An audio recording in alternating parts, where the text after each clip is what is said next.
Hey guys, Julian here, and today I'm going to be talking to you about how to make Wehbba, Julian Jeweil, and Lumen style, sort of like that more driving, Drumcode style techno.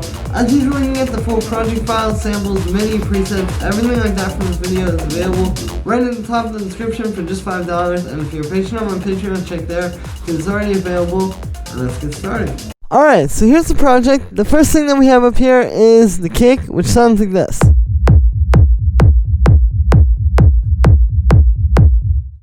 So this kick is a pretty straightforward, techno sort of rumble kick, as you can hear, but there's kind of a few specific things that you gotta do to get this particular style of rumble, with that very kind of like nice, clicky, almost 808-esque kick, but still with like a very punchy 909 style sort of punch to it, and then the rumble just being a bit more airy and a bit more kind of textured, rather than just like a really driving, like hard-hitting one. So the first thing to this is the kick, which really it's all about layering. So you can see here we have this kick, so this is this one. And then I've got the EQ3 taking just the low end and the mids. And then we've also got this one, which is doing just the mids and highs. And this is more like a just straightforward 808 style kick, but then when you put those together, you can hear, you get the best of both. You get the very punchy, kind of full sounding kick, but also that nice, like, clicky kind of thing that's gonna cut through the mix. And so it's really just about, like, finding the right samples at the end of the day with this kick. Like, getting, like, a kick that's got that really good punch to it, but still, it's a little bit higher. Like, it's not, like, a really deep kick. It's a little bit higher, so it kind of hits a bit different in the mix. And then, again, just the click from that. And then for the rumble, so what we're doing is it's using that first kick to create the rumble, and I'll turn everything off.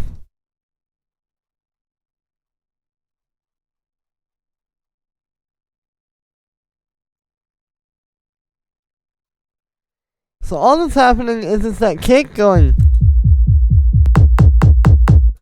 We just have an arpeggiator here. And then I'm low passing it on the actual synth board, because I noticed it kind of made it a bit deeper later. Like, again, that's one of those subtle things you can do to kind of give it more of that, like, deep sort of Drumcode style rumble. And then for the effects, what's happening, so we have, pretty standard sort of rumble chain here where we have the reverb and an amp. Now with this one, it's a little bit interesting because usually, the reverb will be the thing that creates the rumble, but here we already pretty much have a rumble happening, right? Because it's just that low dun dun dun dun dun dun dun dun. But then the reverb and the amp here are really just more for texture. That's what we're trying to add with those.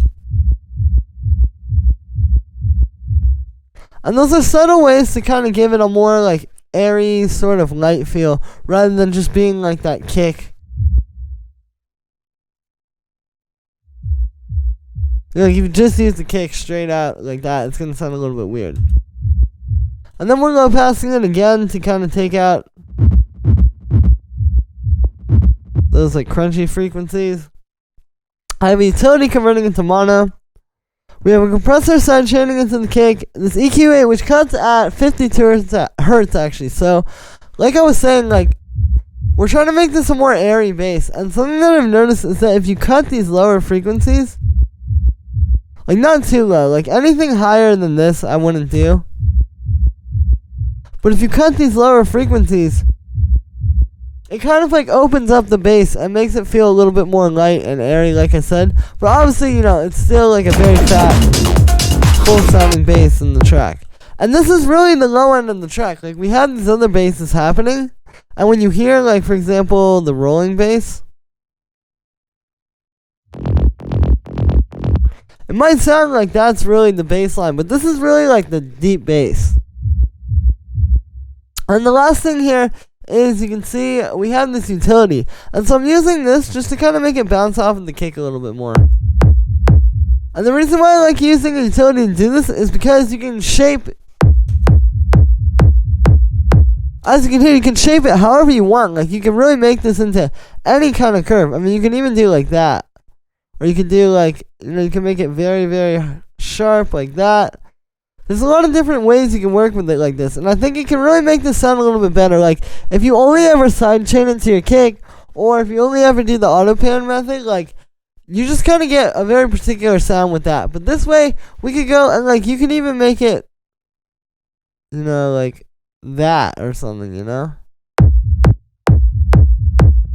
And you can hear it, the little differences there kind of make it unique with each one. So it's a good way to kind of make a little bit more interesting bass line there. And it's a subtle detail that'll make a big difference in your overall track. And then on the group here, you'll notice all we have is just another EQ. Just cutting out those low frequencies like I was talking about. And there's the kick. So I'd recommend, if you're trying to make a track like this, you want to start with the kick. And then we move down here to these two sounds. So you'll notice these are two very different sounds. One is like this FM bell sound, and then one is a bass. But they're doing call and response to get that like dun dun.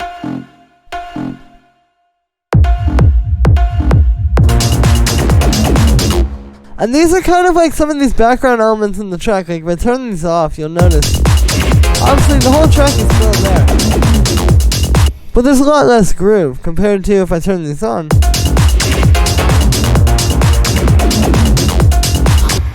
And so, I think this style of techno groove needs a lot of these kinds of things. You'll see it as we go through. There's a lot of these at the bottom as well.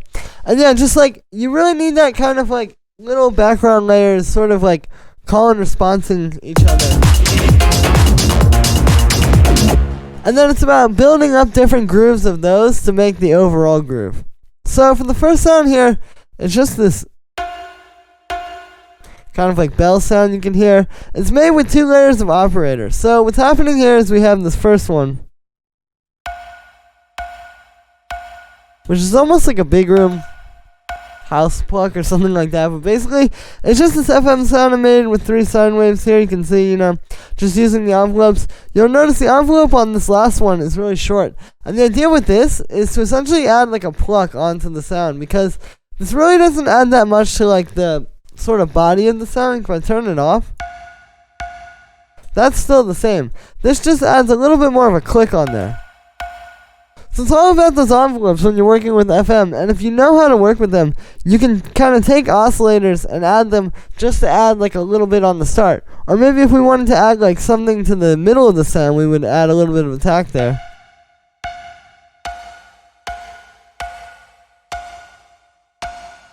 See, like, you can kind of make it work with what's already happening there. But it doesn't always have to just be like turning one up and then it's affecting the whole thing. We also have a pitch envelope on that, and then the filter's on, but it's not doing anything. And the second layer, it's just some more detuned stuff, you know, it just adds a nice, like, kind of contrast to that other one, and then that's just going through some reverb. And then for the bass sound, so this is kind of like a 303 style sound. You can see it's a saw wave with a bandpass filter with some distortion, so yeah, and then we have like the amp, a little bit of echo to give it some stereo width, as well as some reverb, and then just a little bit of saturation here, which I'm using the wave shaper. You'll see this throughout. I use this kind of patch a few times throughout here. But you can hear that just adds like an extra little kind of more like digital, so to speak, crunch that I think sounds really good with this. And then I just have a high pass filter. And then the next sound here is this lead motif.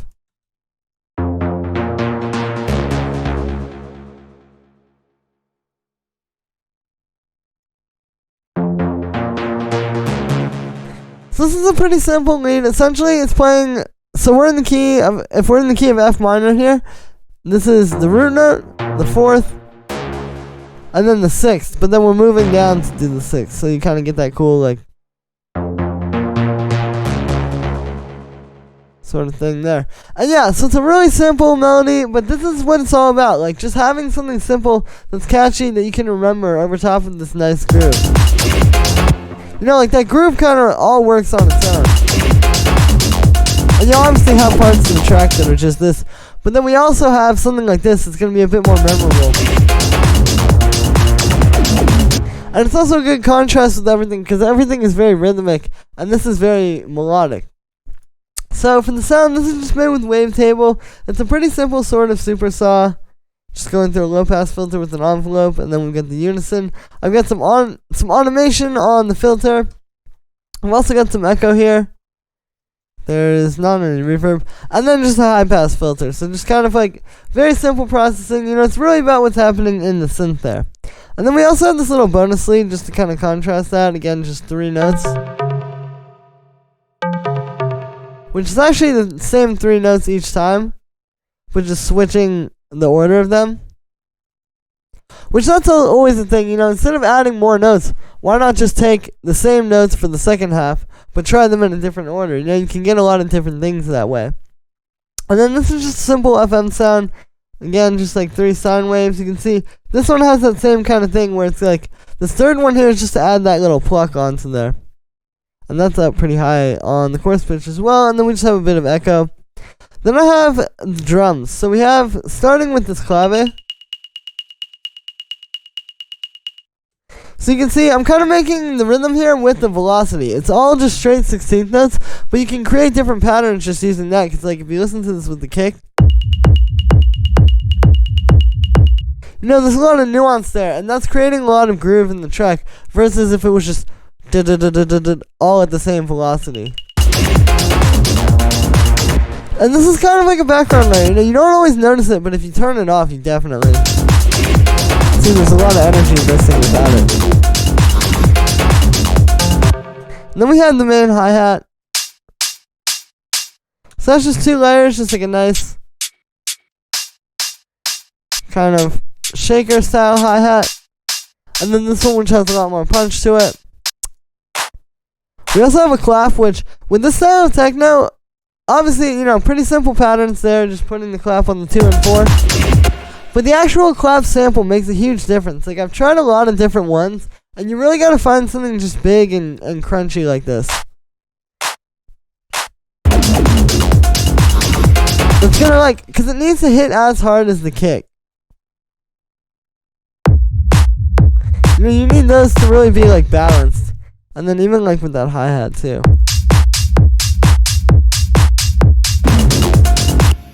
Then I have like these little percussions.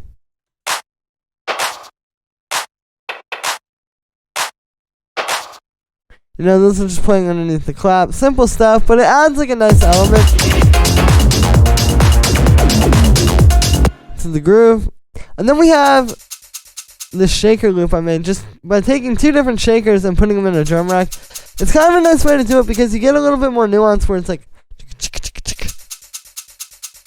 because it's 2 different samples versus just having one. I also have this 909 hi-hat. Which what's happening with this one is we have the auto pan on it. And you can see, yeah, it's just doing 8th notes. So that kind of sits with the shakers. So you have one in the center and then one that's going in the left and right ear. But it'll still work in mono in the club.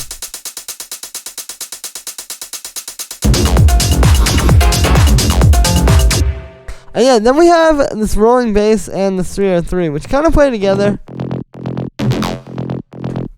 As you can hear, you know, it's a bit of call and response, right? You get like with the 303.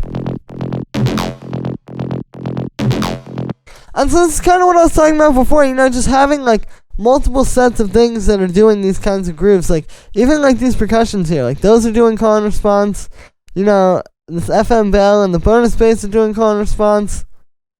The 303 and the rolling bass are. So like, as you build up these different layers of things that are doing that, that's what's creating the groove essentially. So it's important to do cool things like this. Like you don't want to just, like if you just have that rolling bass without the 303 at the end, it's a little bit boring.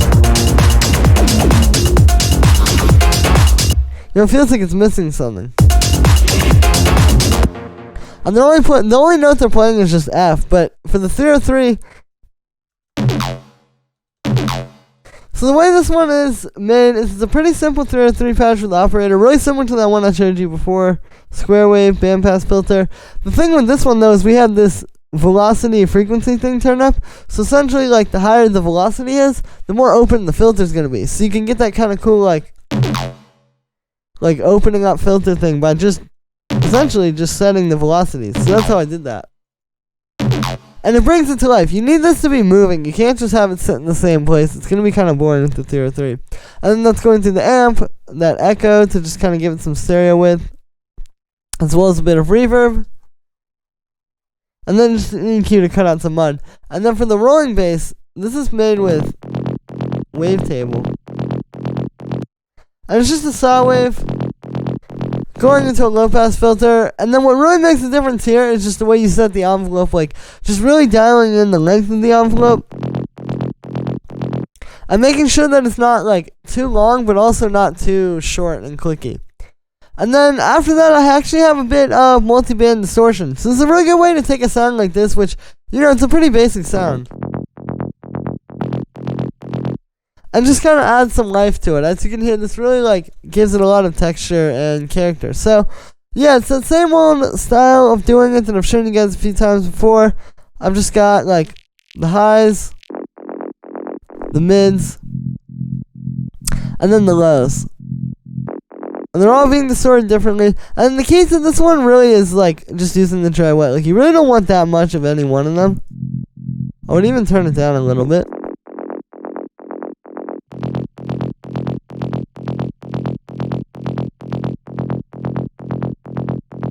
So you're still preserving that nice original bass.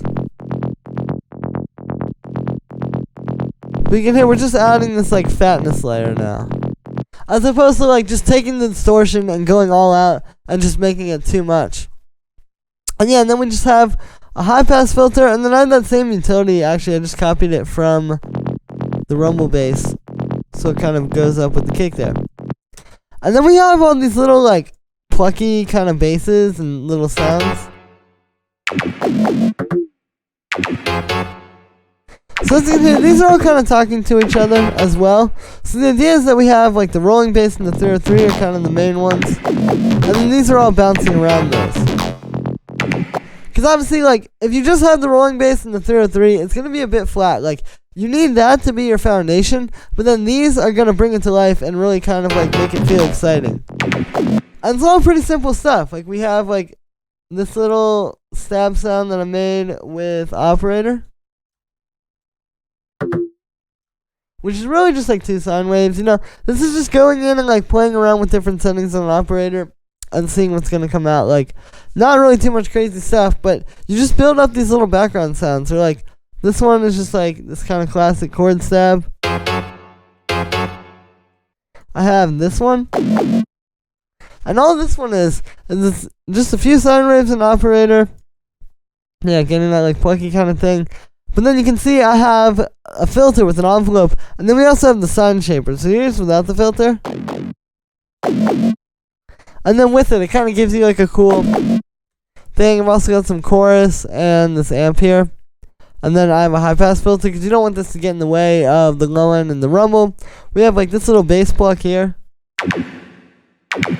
You know, this is just like a little background sound, just like a saw wave, band pass filter, a little bit of amp to make it kind of crunchy.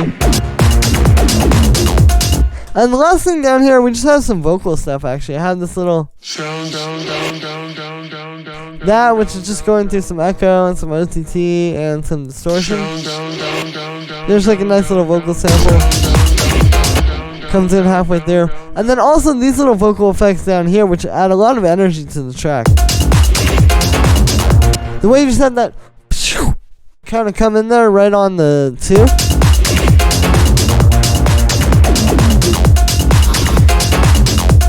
Again, like, this is just another one of those little background layers that's going to all add up to make the big full track sound really full and exciting. And that just happens every 2 bars. It's just these little vocal effects I had. These are some I made. I'm pretty sure I made this with my voice like a while ago. I'll play you the bigger samples.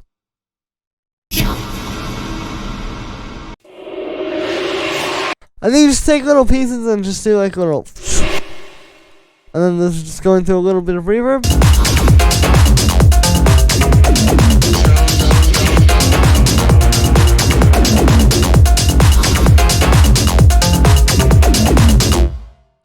And And yeah, so that's gonna be it for this one, guys. I hope you enjoyed. As always, make sure to like this video as well as subscribe, and let me know what you think of this video in the comments. Like I said in the beginning, you can get this full project file, samples, MIDI, presets, everything like that from this video is available in the description, right at the top of the description, for just $5. Like I said, guys, this really helps support me, so I can keep going and keep bringing you guys new videos every single day. Plus, you get a great template. You know, you can take just the kick and the bass, you can take any of these sounds, or you could just use the whole thing and make a track out of it. But you get something that sounds really professional and full right out of the box, so that you don't have to do too much extra work, like with a lot of these other sample packs. Link to that is at the top of the description. Thank you so much for the support, everybody, and I will see you tomorrow with another video.